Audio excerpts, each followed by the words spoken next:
Actual చెప్పాలంటే ముందు నాకు కూడా పెద్ద ఇంట్రెస్ట్ లేదు అని చెప్పాను కదా. ఈ art films, Shyam Benegal films, international films ఏవో చూసేవాళ్ళం. మామూలుగా కమర్షియల్ అమ్మ వాళ్ళ దగ్గరికి వచ్చిన డైరెక్టర్స్ చాలామంది అడిగారు. అమ్మ వాళ్ళు వద్దంటే నేను కూడా అసలు ఎప్పుడు పట్టించుకోలేదు. విశ్వేశ్వరరావు గారు అని ఆయన మారిపోయినాక డిఫరెంట్ ఆర్ట్ ఫిలిం తీస్తున్నారు.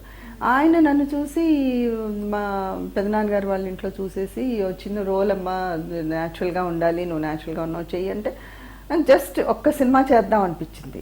ఆ సినిమా చేసిన తర్వాత కానీ ఇది ఎంత పెద్ద అడిక్షన్ అన్నది నాకు తెలియలేదు. ఇది యాక్టింగ్ కూడా చాలా పెద్ద అడిక్షన్.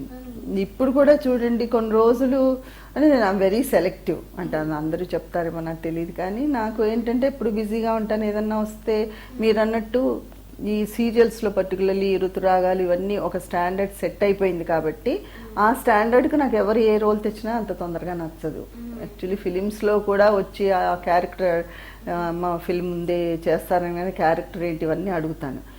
సో నాకు వాళ్ళు ఆఫర్స్ తక్కువే వస్తాయి, నేను కావాలనుకున్న వాళ్ళే వస్తారు, నేను కూడా ఎక్కువ చెయ్యను అనమాట. అలా ఒక గ్యాప్ వచ్చేస్తుంది. గ్యాప్ వచ్చినప్పుడు ఒక 6 నెలలు అయిన తర్వాత అప్పుడు మనసులో ఒక ఏమంటారు ఒక బుగులు లాగా మొదలవుతుంది. అదేంటి అందరు నన్ను మర్చిపోయారా, నేను ఇంకా పనికిరానా, నేను చేయలేనా, నేను చేయలేదే అన్న ప్యాషన్ మొదలవుతుంది. అది దట్ ఈస్ అన్ ఆర్టిస్ట్. అదే అన్నమాట అడిక్షన్ అంటే అసలు. సో మరి మేడం అక్కడ నుంచి ఋతురాగాలకి ఎలా వచ్చారు? ఋతురాగాలు అంటే నేను ఫిలిమ్స్ చేస్తూ కొన్ని చేసిన తర్వాత కన్నడలో డాక్టర్ రాజ్ కుమార్ తోటి వాళ్ళతో అన్ని చాలా మంచి ఫిలిమ్స్ చేశానండి. ఫిలిమ్స్ అప్పుడు కూడా బాగా సెలెక్టివ్గా ఉండేదాన్ని.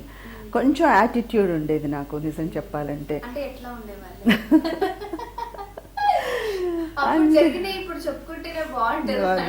అంటే చెప్పుకోవాలంటే ఇది అప్పటికి కొంచెం ఎడ్యుకేట్ అయిపోయి ఏదైనా ఎంఏ చదువుతున్నాను కదా. సో ఎప్పుడు సెట్లో ఒక బుక్ పట్టుకొని ఉండడం, ఎవరితో మాట్లాడకపోవడం, బాగా నావెల్స్ చదవడం, ఒక కాలేజ్ బుక్స్ చదువుకోవడం.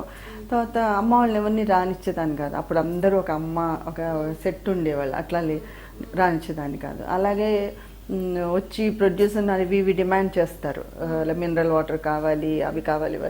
నా అసిస్టెంట్స్ ఎవ్వరు అలా చేయకూడదు. ఇలా కొన్ని రూల్స్ పెట్టుకుని చాలా ఎవరితోటి మాట్లాడేదాన్ని కాదు, ఎక్కువ ఫంక్షన్స్కి వెళ్ళేదాన్ని కాదు, ఎవరితో పెద్ద ఒక సంబంధ బాంధవ్యాలు కరెక్ట్గా ఉండేవి కాదు. ఈ కాలం లాంగ్వేజ్లో చెప్పాలంటే పిఆర్ ఉండేది కాదు. దాంతో అందరూ కొంచెం నిజంగా కూడా పొగురు అనుకునేవాళ్ళు. తర్వాత రాగానే కథ చెప్పమని అడగడం, అది హీరోస్ అడగొచ్చు, హీరోయిన్స్ ఇప్పటికైనా కూడా కొంతమంది అడగగలుగుతారు అలాగా. సో అప్పటి నుంచి నేను అవన్నీ పెట్టడం వల్ల అడ్వాంటేజ్ అయింది, డిసడ్వాంటేజ్ కూడా అయింది. ఎలాగంటే నాకు చాలా మంచి రోల్స్, మీకు తెలిసి నేను సినిమాల్లో కూడా మంచి రోల్స్ చేశాను. ఇప్పటికీ నాకు కన్నడకు వెళ్తే కూడా చాలా మంచి నాకు కన్నడలో అవార్డ్స్ వచ్చాయి, తమిళ్లో మంచి సినిమాలు అవన్నీ చేశాను. కాకపోతే నంబర్ ఆఫ్ ఫిలిమ్స్ చేసేసి డబ్బులు సంపాదించేసి ఆ లెవెల్లో లేను. So but I'm happy.